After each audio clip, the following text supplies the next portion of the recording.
presence of my Savior. Spirit, lead me where my trust is without borders. Let me walk upon the waters wherever you would call me. Take me deeper than my feet could ever wander, and my faith will be made stronger in the presence of my Savior. Spirit, lead me where my trust is without borders.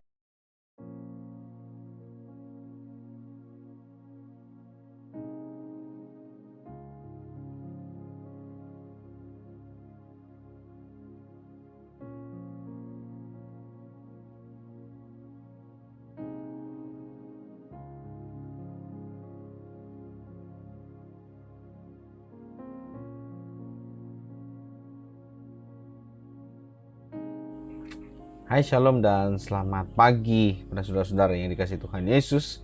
Hari ini kita bersama lagi untuk melayani Tuhan dan memuji Tuhan. Amin.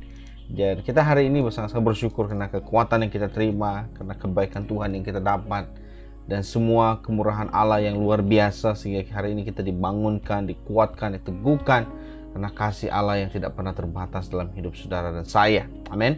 Nah, hari ini kita kembali lagi kepada firman Tuhan kita, ya, yang saya akan bawa di dalam Ibrani pasal 10 ayat 38. Sekali lagi Ibrani 10 ayat 38, hanya satu ayat singkat untuk kita berkongsi pada hari ini, ya.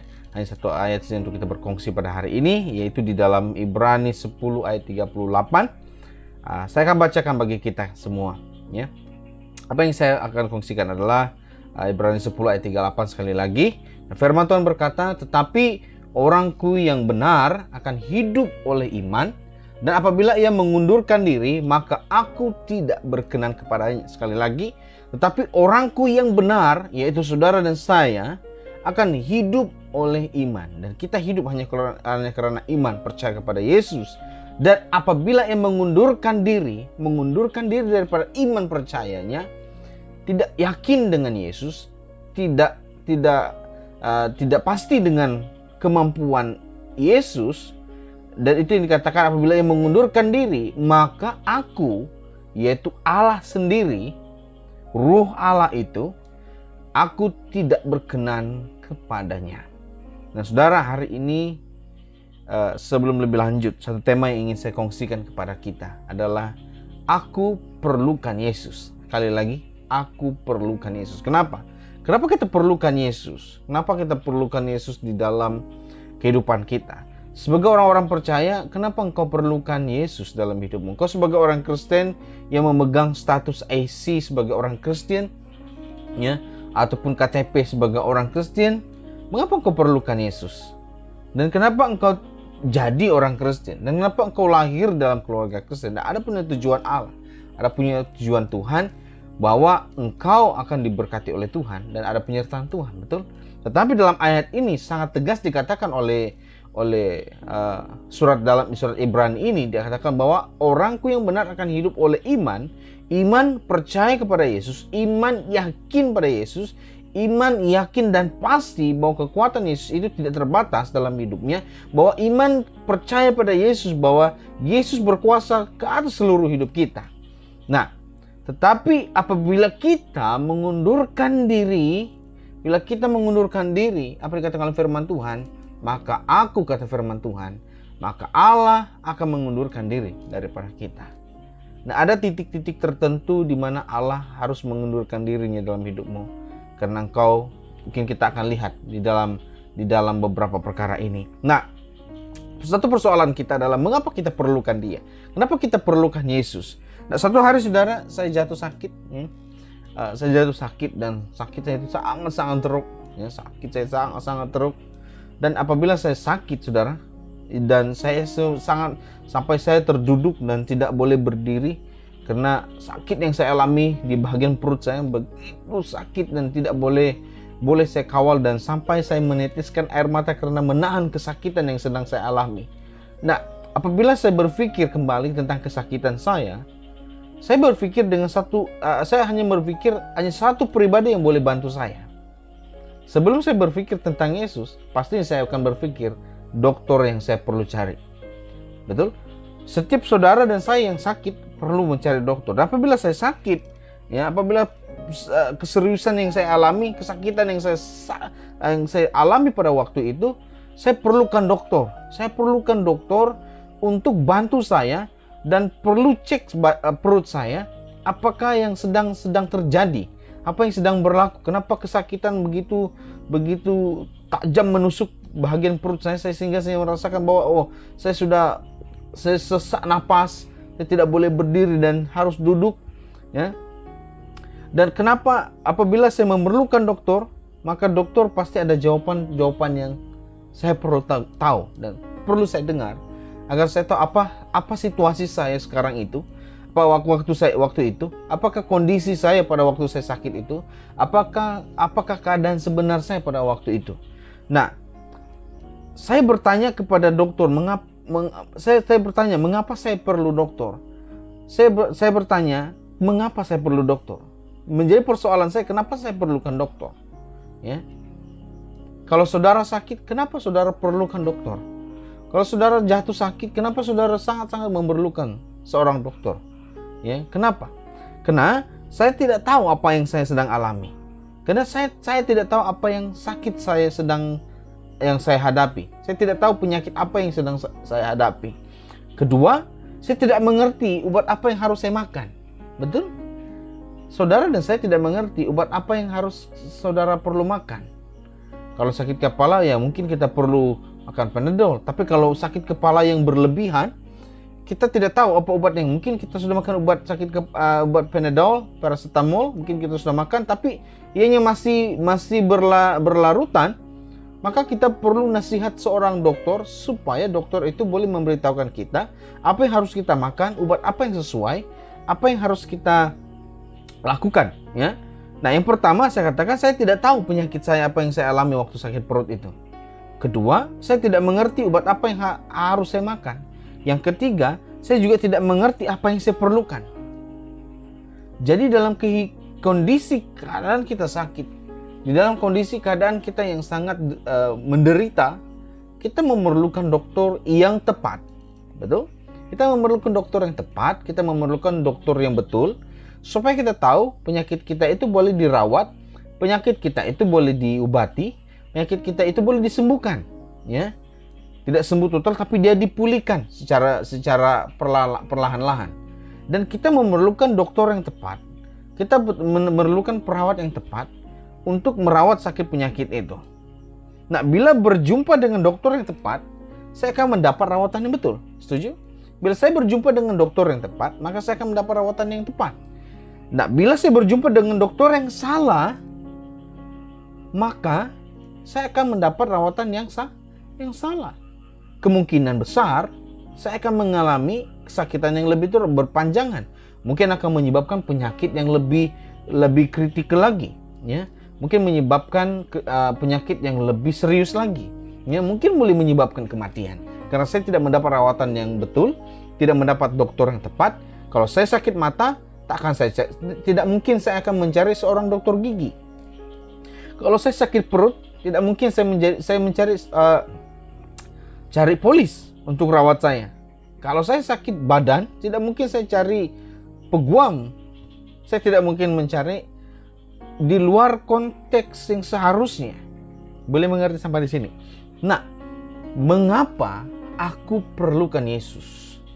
Di dalam ayat ini dia berkata bahwa orangku yang benar akan hidup oleh iman, dan apabila ia mengundurkan diri, Allah akan tidak berkenan kepadanya. Nah, hati-hati setiap tindak tanduk yang kita lakukan dalam kehidupan kita sebagai orang Kristen. Kadang-kadang setiap keputusan kita itu memerlukan keputusan yang sangat-sangat tepat. Memerlukan keputusan yang sangat-sangat serius. Memerlukan keputusan yang sangat-sangat harus berpikir panjang lebar.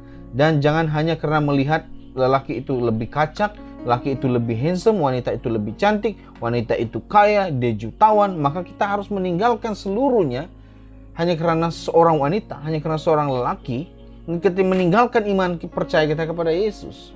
Hanya karena kita melihat uang yang sedang ditawarkan kepada kita, maka kita sudah mulai tidak mau beribadah kepada Tuhan. Sudah melupakan persembahan dan persepuluhan kepada Tuhan. Kita melihat uang yang banyak bertumpuk-tumpuk diberikan kepada kita, maka kita mulai malas untuk ikut kepada Tuhan. Nah, ini yang saya mau kongsikan kepada kita. Memang betul, orangku yang benar akan hidup oleh iman. Kita dihidupkan oleh iman percaya kita kepada Yesus, bahwa Dia adalah Tuhan dan Juru Selamat. Tapi selangkah kita meninggalkan semua kepercayaan kita, maka waktu itu juga Allah tidak akan berkenan kepada kita. Jadi, saudara pikirkan baik-baik sebelum memberi satu keputusan, atau sebelum memberi sesuatu yang salah, tindakan yang salah, itu akan mengakibatkan seluruh hidupmu menjadi rusak. Nah, saya katakan di dalam Yesaya pasal 9 ayat ke-5. Yesaya pasal 9 ayat ke-5, seorang anak, karena tidak lama lagi saudara ya, tidak lama lagi kita akan Christmas, kita akan tidak lama lagi akan caroling ya. Nah, ayat ini sangat-sangat sesuai. Sebab seorang anak telah lahir untuk kita, seorang putra telah diberikan untuk kita, lambang pemerintahan ada di atas bahunya, dan namanya disebutkan orang, penasihat ajaib, Allah yang perkasa, Bapa yang kekal, Raja damai. Nah, di sini kita melihat bahwa keseluruhan konteks ayat di dalam Yesaya 9 ayat yang ke-5 ini sudah merangkumi saya perlukan Yesus.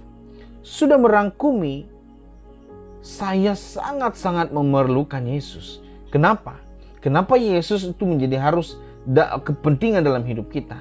Karena Yesus yang telah lahir dalam hidup kita ada lambang pemerintahan di atas bahunya, dan namanya disebutkan orang sebagai penasihat ajaib.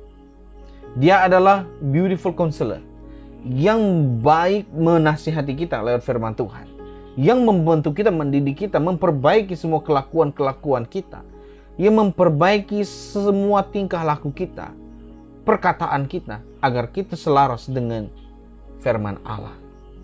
Dan kita memerlukan penasihat yang ajaib. Kita memerlukan penasihat yang benar. Jika kita memiliki penasihat yang salah, maka hidup kita akan menjadi salah.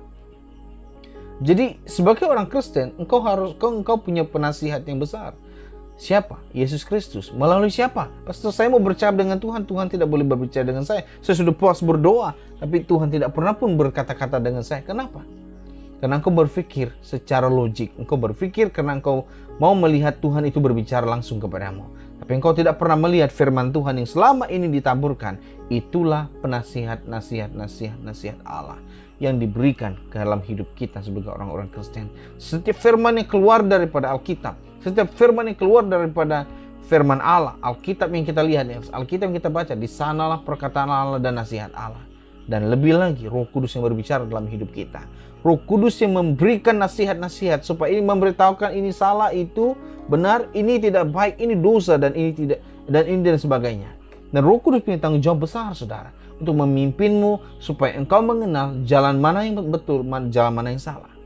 Nah, hari ini saya mau kongsikan kepada kita bahwa Putra Yesus yang sudah lahir dalam hidup kita adalah penasihat yang ajaib. Dia adalah doktor. Dia adalah tabib yang agung. Dia adalah Allah yang hebat, Allah yang dahsyat, yang mampu melakukan segala sesuatu di luar kotak pemikiran kita. Yang setuju katakan amin. Nah, kenapa saya katakan demikian? Karena Yesus mampu merubah segala sesuatu yang kau rasa tidak mungkin, ini mustahil, ini saya rasa tidak mampu. Tapi Yesus katakan, ya saya mampu. Karena engkau beriman dan engkau tetap percaya kepada aku, maka aku akan menyertai engkau sampai akhir zaman. Haleluya, saudara. Amin. Kita perlukan Yesus. Kita sangat-sangat perlukan Yesus.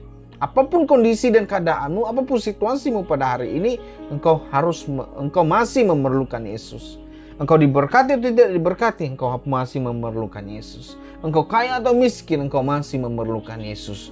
Lebih lagi ketika engkau berada dalam satu situasi yang sangat di bawah